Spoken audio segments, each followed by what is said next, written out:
Bom, cada empresa tem a sua estratégia. Mas será que a da Microsoft deu certo? Bom, os números parecem não mostrar que ela teve razão sobre a Sony em não lançar jogo Day One no Game Pass.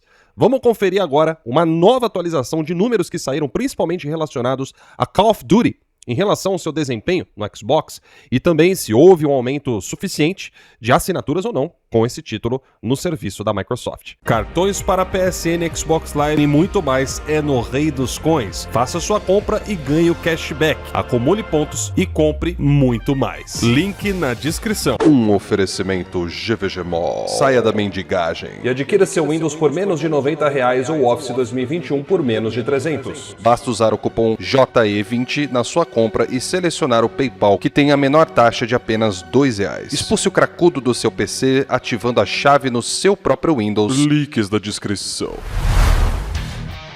Fala aí galera, tudo beleza com vocês? Estamos aqui em mais um vídeo para o canal e hoje vamos falar a respeito daquilo que cachista odeia desde 2015, que é vendas. Mas dessa vez não vamos falar de console não, porque o último vídeo que a gente falou de venda de console, ó, a galera ficou assim, ó, com sangue borbulhando. Mas não estamos aqui para isso, né? Estamos aqui para falar a respeito da realidade, né? Independente de qual é a sua plataforma, a gente está aqui para falar de um assunto de uma maneira consistente. Ou seja, entendemos quais são aí as nuances, né, do mercado de assinaturas e o que isso representa para as plataformas em si. Porque é muito engraçado, né? Vem gente no vídeo às vezes e comentar, mas o que você está ganhando falando a respeito disso? Ora, eu tô passando informação. Se você não gosta dela, eu não tenho culpa. Mas vamos lá, galera. O que acontece é o seguinte, tá?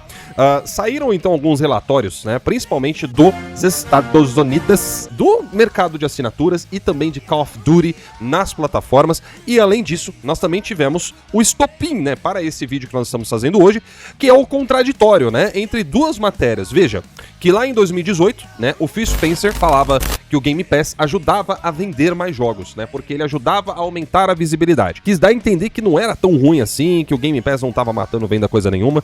E eu me lembro muito bem dos produtores de conteúdo de Xbox, né, perfil de Xbox falando, olha só, tá vendo, a Microsoft desmentiu, isso não é verdade. Sendo que, cara, isso aí é você lutar contra a própria prática das coisas, é você querer ir contra a própria matemática das coisas, né, se o negócio tá indo de graça no serviço, né, entre aspas, vamos dizer assim.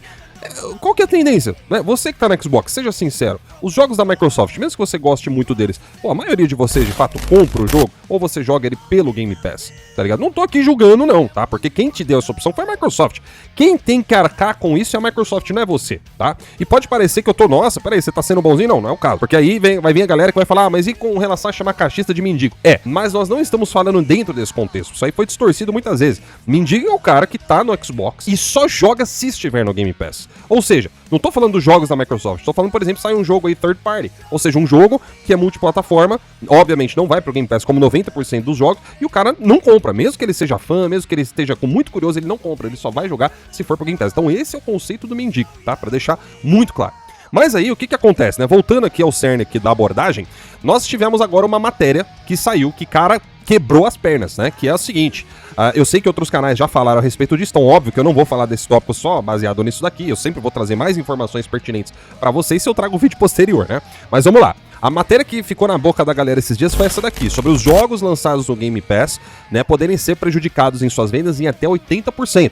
E isso, claro, né, essa matéria, como muita gente já falou dela aí pra vocês, eu não vou ficar perdendo muito tempo em cima desse tópico, né, mas foi basicamente uma afirmação do famoso Christopher Dring, que é um analista aí muito respeitado lá do território, salvo engano, Reino Unido e outras áreas assim, lá na Europa e tudo mais, onde ele comprovou de fato que o Game Pass vem prejudicando as vendas de uma maneira bastante severa. A própria Microsoft já admitiu que o Game Pass canibalizava, né, só que agora a gente tá tendo uma noção real de como as coisas acontecem. E como eu falei pra vocês, isso vai chegar no Call of Duty, então vai seguir no raciocínio durante o vídeo pra você não se perder, não vai pulando o vídeo não, porque senão você vai ficar todo perdido aí, tá bom? Vamos continuar aqui então. Então, em resumo, no decorrer da matéria, ele usa o caso do Hellblade 2, né, como um exemplo a respeito dos números, né, que o game apresentou, né, nas suas vendas aí nas plataformas. Ele também mencionou o caso do Indiana Jones também, que, cara, misteriosamente flopou, se a gente for olhar, por exemplo, com base na Steam. Surpreendente do ponto de vista do quão o negócio impacta, né? E não se impacta ou não, porque isso todos nós já sabemos. Essa matéria eu não vou destrinchar ela, porque a maioria dos canais já falou disso pra vocês. O que eu vou destrinchar pra vocês é outra coisa. Vamos pular esse negócio de Indiana Jones e o Hellblade 2. Agora a gente vai falar de Call of Duty, que é o prato principal aqui. E esse vídeo é um oferecimento da Promotech Games. Se você tá procurando pagar o menor possível usando os melhores cupons de desconto do mercado,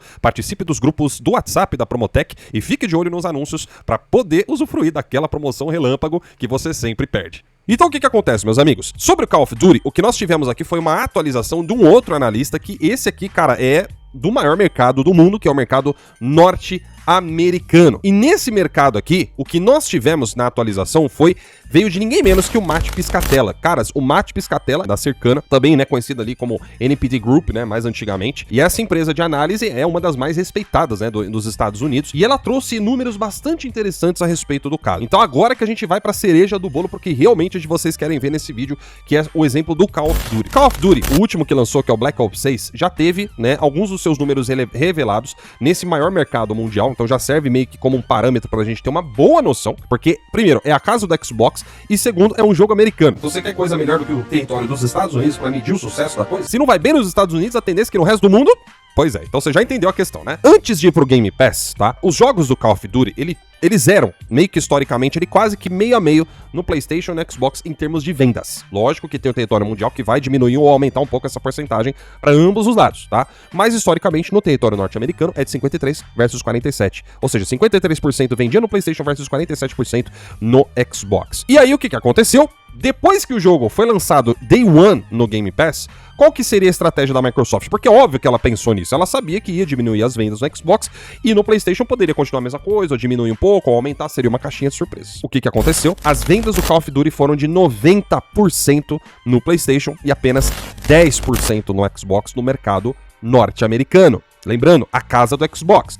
Aí eu sei, claro, você que é da Xbox vai dizer o que? Ah, mas tudo bem, a Microsoft já sabia disso porque ela lançou no Game Pass com esse intuito mesmo, Lorde, até aí segue o baile. E eu concordo com você, porque o objetivo aqui seria o quê? Fazer aumentar o número das, pois é, assinaturas do Game Pass. Mas aí, aumentou ou não aumentou esse número de assinaturas, meus amigos, meus senhores? Aumentou. Mas será que foi o suficiente? É aí que tá o segredo da coisa. De acordo com o próprio Matt Piscatella, no território norte-americano, o número de assinaturas de serviço aumentou, né, em seu investimento gasto do consumidor em 8% nos Estados Unidos.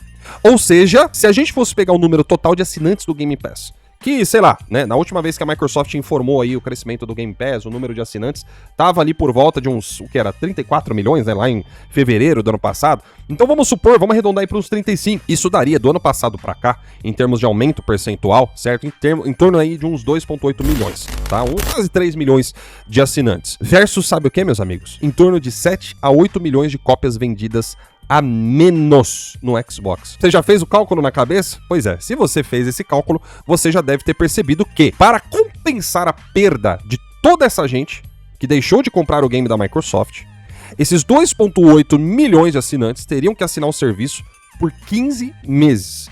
E todo assinante da nova rodada de Call of Duty teria que ficar esse tempo todo assinando se os números se mantivessem. Só que é um comentário, né, que inclusive eu parafraseei de um rapaz aí muito bacana, o Eric Araché, né, que ele pegou ali do NIB, que é um analista, né, que a gente também tá usando aí como base, né, e obviamente o Matt Piscatella, que é o cara que realmente trouxe esses números aí pra nós. Então nesse resumo todo da ópera, a que conclusão nós chegamos, tá? A Microsoft, obviamente, ela está tentando investir no seu serviço de assinaturas porque ela precisa fazer o negócio crescer pra fazer valer a pena. A Microsoft meio que já desistiu, abriu mão, né, de querer fazer as coisas venderem ali no Xbox pra valer, né, ou seja, depender das vendas por...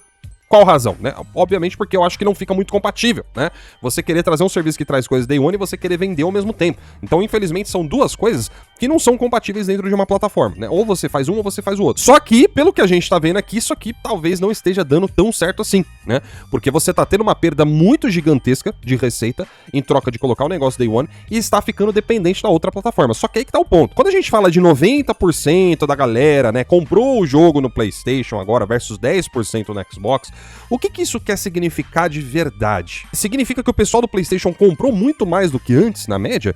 Então, aí é que tá, né? Talvez não, porque o Xbox ter perdido tanto assim, né, em porcentagem, significa o quê? Será que esse Call of Duty, né, está vendendo tanto quanto os antecessores? É aí que tá o X da questão. É isso que a gente precisaria ter números aí pra comparar, pra poder tirar uma conclusão, porque aí a gente saberia se é o pessoal do PlayStation quem passou a comprar mais ou se é o número de vendas do Call of Duty que se reduziu porque perdeu a parcela do Xbox, e aí por consequência, quando você vai fazer a porcentagem do PlayStation, vai aumentar muito mais, enquanto o Xbox vai diminuir muito mais. Porém, o número de unidades está menor, então fica mais fácil. E a distribuição percentual aumenta, né, muito mais para um lado e diminui para o outro. Então a única coisa que a gente não consegue deduzir ainda, né, dentro desse conteúdo, é só essa parte, se teve um aumento das vendas do Call of Duty ou se elas diminuíram, tá? É a única pergunta que falta responder aqui. Mas enfim, aonde nós queremos chegar, aonde nós podemos chegar, né, no fim das contas com tudo isso daqui, galera? Na verdade, como eu falei para vocês, isso é uma curiosidade de mercado que nos mostra uma perspectiva futura de cada plataforma. A gente já viu o Phil Spencer falando, né, quando a compra da Activision estava para ser completada, que a Microsoft sairia, né, do ramo de games, poderia acontecer algo desse nível se não baterem as metas até 2027, tá ligado? Aí você vê, né, rumor de novo console do Xbox para ser lançado em 2026, ou seja, os caras estão querendo dar um refresh na coisa, os caras estão querendo de alguma maneira aumentar. Pra que vai lançar um novo console Xbox? Fala pra mim, né, se supostamente o Game Pass tá sendo um sucesso no cloud, no PC, né, cloud lembrando que inclui mobile, tá? Pra que lançar um outro console? Não fica muito óbvio? Com o novo console, a Microsoft, nas assinaturas, na compra, né, de jogos, o que quer que seja, ela vai reter toda a receita pra ela. Porque, querendo ou não, a Microsoft ainda precisa também que as coisas sejam vendidas na sua plataforma. Nem só de Game Pass viverá Phil Spencer. Então, qual seria a estratégia dela com esse negócio de um novo console para 2026, né? Resta a gente saber o que se trata disso daí. Agora, o ponto aqui é o seguinte, meus amigos, né? É a discrepância entre o discurso da Microsoft de 2018 e o que os números dizem desde lá até aqui, mas agora, né? Em 2025 temos aqui uma nova matéria, temos aqui novos dados comprovando de novo que essa estratégia para funcionar vai ter que se compensar em muito, né? Então, será que a Microsoft vai insistir nesse modelo ou será que eventualmente ela vai se dobrar, né? Vai voltar para o método tradicional de vendas? E se isso acontecer, como fica a plataforma do Xbox? Em todo caso, meus amigos, uma coisa é fato, né? Aumentar esses 90% de vendas no PlayStation pode parecer grande coisa. Vamos supor que tenha sido o caso de, sei lá, porque os jogadores compraram mais mesmo. Isso aí só mostrou duas coisas. Primeiro, que mesmo com Call of Duty no Game Pass, os gamers simplesmente estão pouco se lixando. Ou seja, não é atraente o suficiente para a maioria da galera, por alguma razão. Talvez os jogos do Xbox não sejam tão interessantes, talvez a proposta da Microsoft com o Game Pass seja interessante só ter um número de pessoas, a maioria prefere ter os seus próprios jogos do que ficar dependendo do serviço, afinal de contas, quando o jogo sai de serviço, você não pode mais jogar mesmo, certo? E isso acontece tanto no Game Pass quanto na Plus, normal, é tradicional das assinaturas de serviços serem assim, o que é um pouco surpreendente, né? Porque para tantas pessoas que passaram tantos anos pregando na internet, nossa, vejam como é óbvio, o Game Pass é a solução de tudo, o Game Pass é as mil maravilhas, serviços são o futuro. E, no entanto, as pessoas não estão escolhendo tanto assim o serviço, né? Então, por que isso? Né? É um fenômeno aí que precisa ser estudado, né? Afinal de contas, não parece ser tão óbvio assim. Enfim. E o segundo ponto, que eu já falei, tá no vídeo passado, né, galera? O que é melhor pra Microsoft? Pensa bem, vender, sei lá, 20 milhões a mais de unidades no PlayStation ou vender menos no PlayStation e ter mais unidades vendidas do lado, dentro da plataforma, na própria loja? E aí que tá a conta da coisa, né? Vender 20 milhões no PlayStation, vender 10 milhões no PlayStation, tá? Teria aí um corte, né, nesse ganho todo de 30% que ia pro bolso da Sony. Ou seja, a cada 10 milhões, 3 milhões vão pro bolso da Sony. Então, com 20 milhões, 6 milhões foram pro bolso da Sony. Enquanto que se isso tudo fosse vendido somente no Xbox, na loja do Xbox, esses 6 milhões continuariam no bolso da Microsoft, porque é 100% de retenção da receita para ela. Então, enfim, né, meus amigos, o futuro ainda nos guarda muitas surpresas, mas por hora, esses são os números que nós temos aqui. Diga você o que você achou aí nos comentários, não se esqueça daquele like maroto que é maravilhoso, sempre ajuda muito aqui o canal e eu agradeço muito por todo o carinho e consideração aí de vocês. Eu vou ficando por aqui, até o próximo vídeo, tchau, tchau.